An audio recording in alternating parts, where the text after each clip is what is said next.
¿Qué tal? Buenas noches, sean ustedes bienvenidos a este espacio de conversación de nombre Punto de Fuga. Maestro Iriart, como siempre, mi admiración y el placer de conversar con usted. Qué gusto, profesor, ser bien recibido en su programa. Maestro. Vámonos al tema porque a mí me causa mucha extrañeza. Yo no sé si a usted le pasó o si ya estaba usted en México, pero yo estaba frente a la televisión hace 40 años y veía una gran batalla, la lucha de un grupo de comandantes con nombres poéticos, el comandante 0, el comandante 1, luchando en contra del diablo, que era el dictador, el diablo, el sangriento, el despreciable, Somoza, ¿sí? ¿Por qué le digo esto? Porque todos los que teníamos 22, 23 añitos, no me acuerdo, pero fue hace como 40 años, pensábamos que, y había una figura de dos tipos caminando en el aeropuerto y le decían, ¿qué van a hacer con ese dinero? Y volteaba el comandante 0, creo que se llamaba Eden Pastora. Eden Pastora. Y volteaba y le decía al reportero, comprar armas para la lucha, hermanito. Y todos pensábamos que venía la gloria, maestro. Bueno, 40 años después, estos que luchaban por la victoria y que nos iban a dar la libertad en América Latina, tienen un verdadero infierno en un país muy peculiar que se llama Nicaragua. ¿Quién sabe dónde quedó Sergio Ramírez? En el silencio. El pobre señor, callado, temeroso. Sergio Ramírez, el poeta cardenal, Tomás Borge, los hermanitos estos mediocrones, los Ortega, ¿sí?, que fueron los ganones, como siempre, los que menos brillan son los ganones. ¿Qué pasó con la utopía, maestro? ¿A dónde quedó? Para que estos mismos seres que tenían ese lenguaje, lo recuerda, ahora estén no haciendo, sino siendo crueles, porque ya no es cosa de hacer, sino de ser cruel con una población. ¿Cuándo se acabaron las utopías, maestro? Qué tristeza lo de Nicaragua, cómo duele. Usted evoca, vimos, me acuerdo, era emocionante ver en Canal 13, en aquella época, esa gran cobertura sobre la revolución nicaragüense a partir del secuestro del avión en tierra por parte del comandante 0 con sus granadas. Era romanticismo, maestro. El romanticismo al que todos apostamos. Sí. México apostó como país y apostó bien en contra de la tiranía de Somoza, un dictador despiadado, desalmado, que tenía sometido a su pueblo, que reprimía a la oposición, que encarcelaba a los disidentes, que Somoza torturaba y no había prensa libre y finalmente también mataron a un gran periodista, el símbolo del periodismo libre en Nicaragua, Pedro Joaquín Chamorro. Bueno, yo separaría las utopías y al grupo que llegó con el ladrón de Daniel Ortega. Hoy, 40 años después, Daniel Ortega sigue en el poder, reprime como Somoza, encarcela a los opositores como Somoza, destruye a la prensa libre como Somoza y a los 3 hijos de Pedro Joaquín Chamorro, al periodista mártir que mató el somocismo y por el cual fue uno de los grandes levantamientos en Nicaragua, a uno periodista exiliado, tuvo que salir hace un par de semanas, el otro preso, y la hija de Pedro Joaquín Chamorro, candidata presidencial, la encarcela.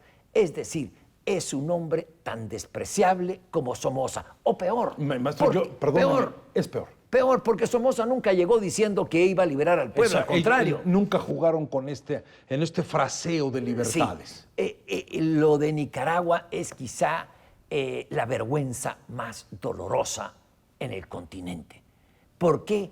Porque usted lo dijo, es el menos brillante de todos y es un ladrón. Se robó todo el ideal de democratizar a un país que sí tuvieron su utopía, tal vez una utopía medio cristiana, yo creo, hecha tal vez en la isla de Solentiname, que era el refugio del cura Ernesto Cardenal, pero bueno, era, por último, dar democracia y libertad a un pueblo. Y se la roba Daniel Ortega.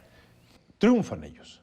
Y fue para nosotros a la gloria. Me acuerdo que en aquella época por primera vez en televisión vimos algo que era terrible, un soldado que hinca a un periodista norteamericano, ¿se acuerda? Sí. Y le mete un balazo y nosotros por primera vez veíamos eso en la televisión y nos escandalizábamos, con justa razón. Triunfan los señores, los comandantes. Sí. La ideología no sirve para gobernar. Cuando gobiernas tienes que ser funcionario y el funcionario tiene que funcionar y el funcionario tiene que reportar y tiene que obedecer y tiene que servir. Extraño. Van a elecciones libres que ellos proponen y tienen un fracaso absoluto. Pierden con la viuda de Chamorro. Sí. ¿Sí? O sea, ahí Después de estaban demostrando su ineficiencia. Después ya, de haber maestro. gobernado Ortega un periodo, exactamente. Y todavía veíamos al Frente Sandinista y a la Revolución Nicaragüense y al Todavía gobierno podía nicaragüense sonar ese canto. como un gran himno de libertad. Y estuve en una cena en aquella época, previo a la elección, y no sentado pero estaba aquí Gabriel García Márquez y otras personas, y llegó el comandante Tomás Borge. Creo que ya murió Tomás Ya Borge. murió Tomás Borge. Llegó Tomás Borge a la cena, saludó a García Márquez y don Gabriel le dice, Tomás, van a perder las elecciones. Y Borges, ja, ja, ja, ja, ja, y se sentó en su mesa. Pues perdieron las elecciones, ganó doña Violeta Chamorro. La Chamorro, ¿Qué pues. hizo después Ortega? Él y su señora, ¿eh? Su señora es Perdóneme, eso una es arpía. Lady Macbeth, maestro. Una arpía. Tropicalizada. Sí. En la poesía de Shakespeare. Sí, y él un pederasta, en fin, todo lo que digamos. Válgame. Pero las utopías son otra cosa, profesor. Este es un ladrón, ¿Dónde este es un ladrón. No es un ladrón de una ¿Dónde se utopía. termina la utopía? ¿Dónde comienza el fin?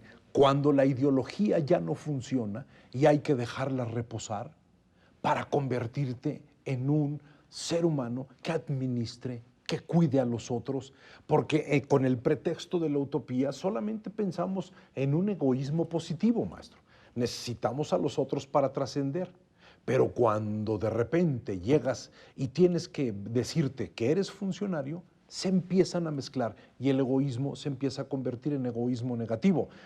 Necesito a los otros para estar mejor, no para trascender, como es el egoísmo positivo. Y ahí tenemos un fracaso de la encarnación de la ideología en los seres humanos. Sí. Ha sido constante. Cuando se lleva a la práctica. O sea, la utopía como ideal, hasta como ideal individual, es una maravilla. Pues, maestro. Pero al tratar de imponerla a los demás, se convierte en distopía, que es lo que está usted diciendo. Es toda una utopía negativa. ¿Por qué? Porque tengo que someter al otro. ¿En nombre de qué? Someterlo, llevarlo a la hoguera, etcétera, en Lo nombre someto para que del esté evangelio, mejor. en nombre del evangelio para crear el reino de Dios en la tierra, o en nombre del partido del manifiesto comunista para crear la sociedad sin clases. Creo, profesor, que cada vez hay que ponerse a temblar, cada vez que alguien, un líder de estos, habla del hombre con mayúscula, porque siempre acaban en el calabozo, en la guillotina, en los archipiélagos Gulag o en el ostracismo, los hombres que se escriben con minúscula, es decir, todos nosotros. Maestro, y empieza algo que yo no puedo dejar de recordar, la banalidad del mal que decía Hannah Arendt. ¿Quiénes hacen daño? Los seres pequeños, enfundados en un traje militar o enfundados en la vestimenta de ser el presidente Sí, con una de banda. Nicaragua. Sí, una banda. Y esos seres menores, si les quita a ustedes ese uniforme, decía Hannah Arendt, son seres elementales, son seres que no valen la pena. Don nadies hacen los grandes destrozos en las sociedades, maestro.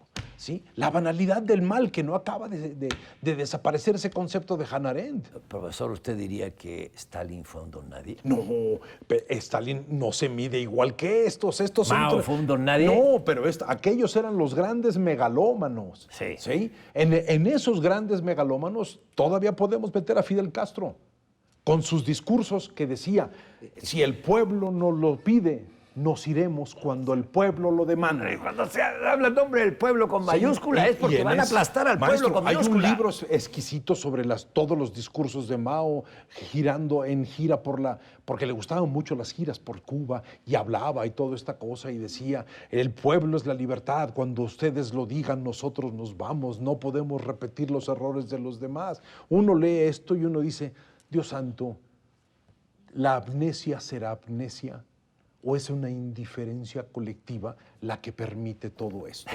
Sí, usted ponía, me da risa porque recuerdo una anécdota no voy a reciente. A Daniel Ortega con Stalin. Ni con Mao, ni con Fidel. No, Fidel era una gran figura, pero se fue haciendo viejo. Sí, claro, no, por supuesto.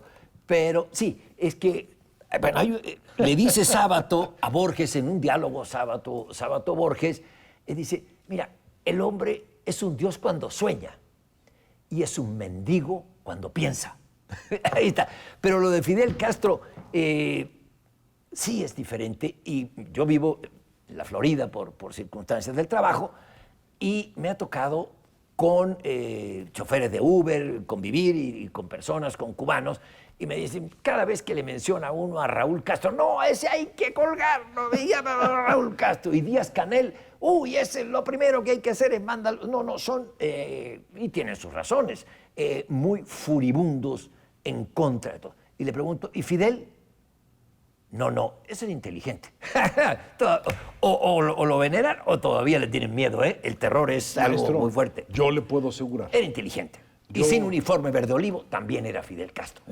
Yo recuerdo haber visto 3 tíos en casa de mi abuela. Los 3 habían salido de Honduras por las dictaduras militares y tuvieron que salir. Mi abuelo, al fin de cuentas, protector, protegió a sus cuñados, los ayudó, les consiguió trabajo.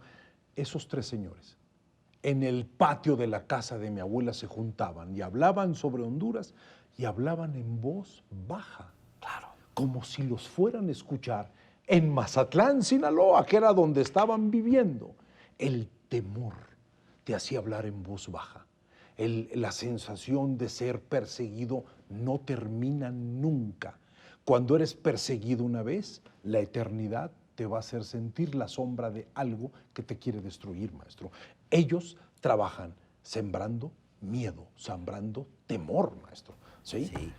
Eso es Cuba, poca sangre y mucho miedo. El miedo a ser delatado, vivir así. Profesor, y ellos se plantearon una utopía. La utopía, vamos a crear el hombre nuevo. Y muchos creímos en lo del hombre nuevo.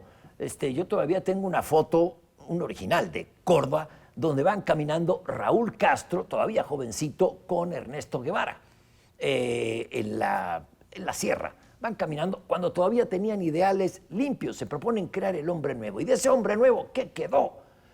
Lo he leído en libros escritos por cubanos en el exilio, queda el cubano no es el hombre nuevo, sino que es más egoísta que el de las sociedades libres, es más materialista que el de las sociedades libres, es más truán y más trepador que un ciudadano de sociedades libres.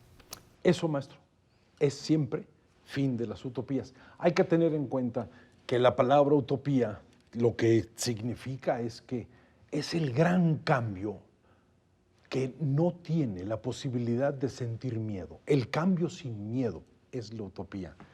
Hemos intentado hacer utopías, pero hemos sembrado miedo por todo nuestro continente y hemos sembrado miedo en el pensamiento humano. Es momento de buscar la libertad tan solo adentro de nosotros, maestro. Muchas gracias, los esperamos la siguiente semana en este espacio de conversación de Nombre Punto de Fuga. Gracias, maestro. Usted, profesor.